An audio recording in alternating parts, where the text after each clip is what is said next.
This is the first section of the lab video, and I will be introducing and explaining water properties. And I have subtopics under it. The first one is polar molecule, and I'm looking at the electronegative oxygen. Polar molecule is a molecule containing polar bonds. It consists of mostly positive charge on one side and negative charge on the other. Water is polar because oxygen side is negative while the hydrogen side is positive. It has the second highest electronegativity of all reactive elements. I need to talk about the octet rule. A stable arrangement is attained when the atom is surrounded by 8 electrons. This could be own electrons or it could be shared electrons. An atom continues to form bonds until an octet of electron is made. This is the reason why we have sodium having to come together with chlorine to form sodium chloride. Sodium has 1 at the outermost shell, while chlorine has 7 at the outermost shell. So sodium needs the 7 of chlorine, while chlorine needs the 1 of sodium to form a stable state of electron known as octet state. So sodium has 1 at the outermost shell, which it shares with the 7 of chlorine to have sodium chloride that is stable. Covalent bond is another thing I need to talk about now, and I'm looking at the unequal sharing. Covalent bonds where electrons are not shared equally between 2 atoms are called polar covalent bond. This is due to the electronegativity difference between the 2 atoms. The more electronegative atom has greater share of the electrons than the less electronegative atom. Then hydrogen bonds will be the next thing to talk about. Hydrogen bond is a chemical bond between the hydrogen atom and electronegative atom. Example is water molecules bonding together to form ice. If bridging 2 electronegative atoms or groups from 2 different molecules. Water has 3 properties. It exists as solid. This freezing happens when the water molecules slow down and get cold enough to stick onto each other to form solid crystal. At this time, we say water has the property of solid state. And also it has the liquid property. When ice is warmed above freezing, it melts and becomes liquid water, named the gas state, which also can be seen as vapor that we see always present in air. It can be formed either through a process of evaporation or sublimation. And the next thing I need to talk about is the difference between cohesive and adhesive forces. A cohesive force, this is the force of attraction between molecules of the same substance, as opposed to that of adhesive force. An example of cohesive force is water molecules that attract together to form ice. Due to water being cohesive, liquid water has surface tension. Cohesive force is the force of attraction between different substances. Example of that would be water and glass. Due to water's adhesiveness, capillary action occurs. Now for the second part of the lab experiment, we'll be doing the hands-on experiment with different materials, and we'll be using water to explain surface tension.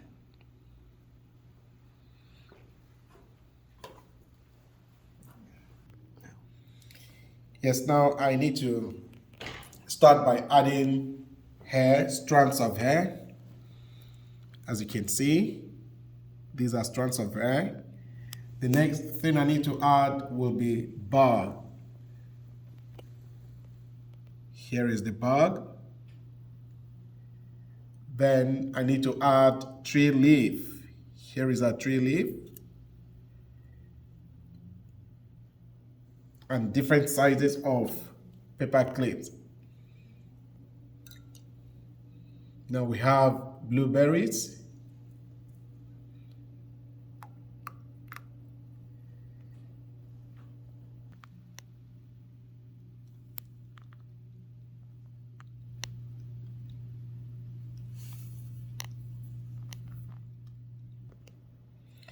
Now for the second item on the second experiment, I'm going to spread pepper on top of water first. As you can see, I'm spreading pepper on top of water. Then I'm going to drop next a drop of dish washing liquid.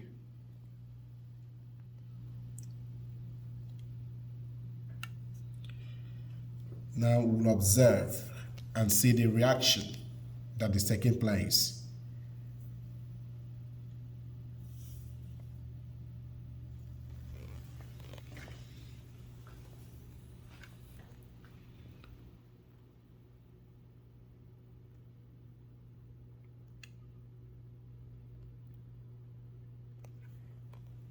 After we drop that, we can see that the pepper is going down gradually.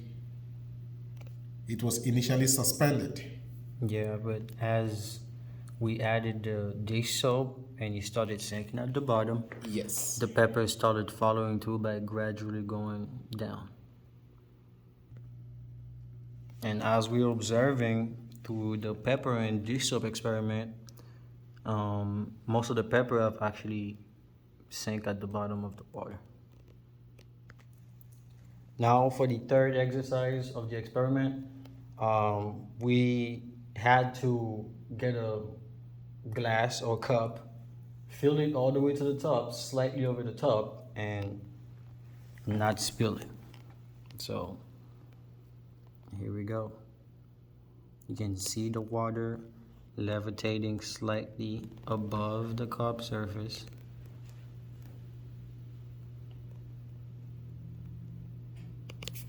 Maybe we can add a little more. Right. Before you talk, pause it first.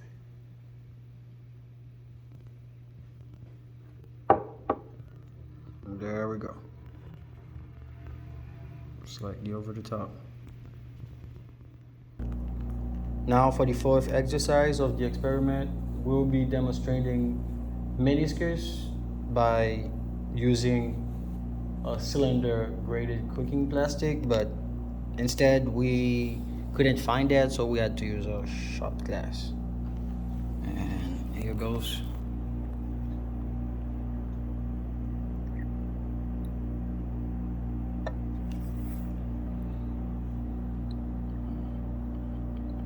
Here we go.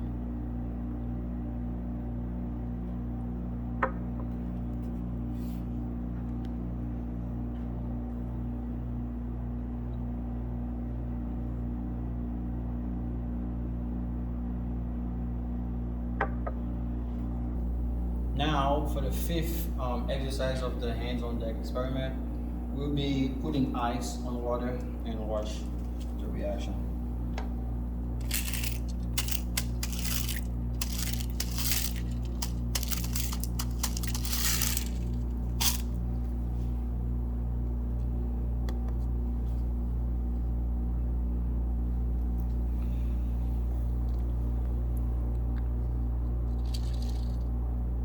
Yes, as we can see,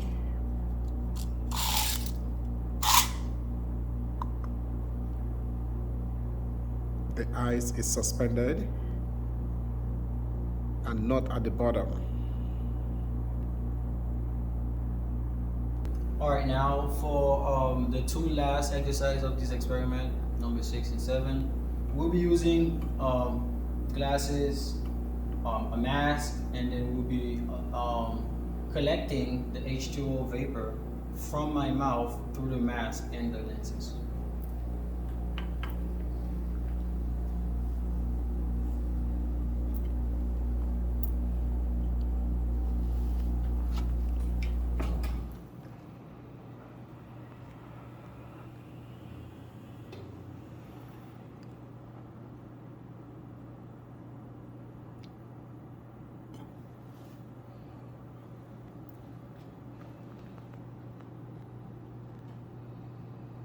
You can see.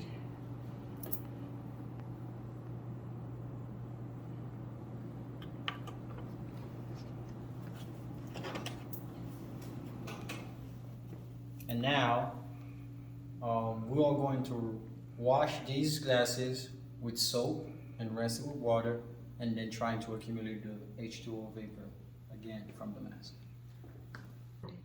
Now we'll be using soap and water to wash the glasses, and then go back inside and watch the experiment.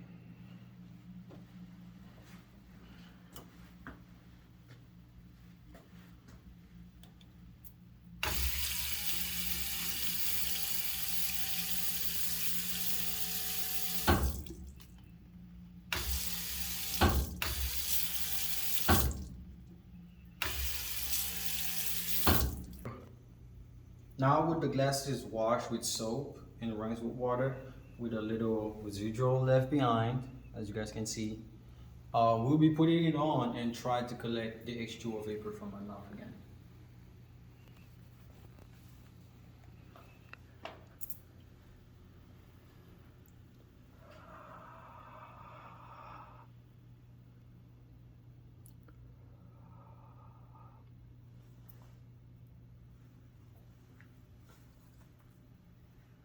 There we go, just a little bit in the dry area where the soap has been completely washed, but where the residual have been left, the H2O was not sticking to the glass. Now for the third section of the lab experiment, I have to explain how the experiment that we did with the water and different materials relate to the real world application. So first we did the beaker with the hair. We put a strand of hair in it, and then the hair sank like pretty easily. It took a couple minutes, but it did sink. And this is due to the high porosity of the hair, which means that the hair can absorb like oil, water, and other type of product pretty easily. If your hair is highly porous, it may not be able to retain moisture as well as the other type of hair, but at least you know what type of hair you have and how to manage it. And then in the beaker of water, we added a bug, and we put in a tree leaf, and then we observed that they both floated and they never sank. And that is the work of surface tension, which is the water molecules attracting to each other and preventing anything from breaking through. And later on, then we added the paper clip and the blueberries, and those instantly sunk. And that is also due to surface tension, but it is mostly due to the density and shape of both the paperclip and the blueberries. As for the paperclip, there is gap between the lines that actually help it break the surface tension. And for the blueberries, it's the shape, as it is round and does not have enough of a flat surface for the surface tension to keep it away or separate it from like the rest of them. For the next question, we had to explain, why does ice float?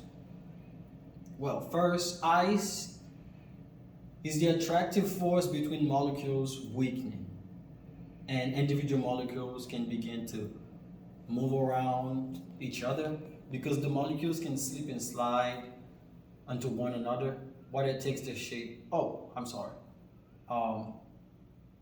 Ice is like a weakened bond, and because ice is less dense than water, that displace that displaces the lateral ice, causing ice to float on top of the water, as we observed in the experiment. Second question is, what makes water an effective lubricant on the human body? Water helps to keep your joint lubricated and flexible.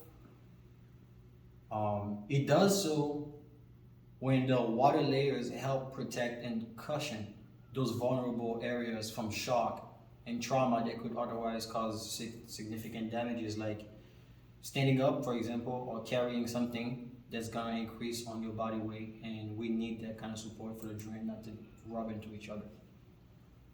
The other question is, what is surfactant and its clinical significance on the human body? Essentially, a surfactant decreases the surface tension of liquids or the tension between liquid and solid. This was the case for the pepper and dish soap experiment. We added the pepper, dish all floated, but as soon as we added the dish soap, which broke the surface tension, we can see that some of the papers were actually able to slip through it and then ended at the bottom. In the human body, like a surfactant help do the same thing, pretty much lower surface tension, but in the human body, it does so at the interface within the alveoli of the lung. And this is very needed to lower the work of breathing in order for us to prevent alveolar collapses and end expiration. And for the second question, we had to explain infant respiratory disease syndrome with premature babies. Respiratory distress syndrome occur in premature babies whose lungs are not fully developed. It is caused by the baby not having enough surfactant in the lungs to lower the water pressure, the water surface.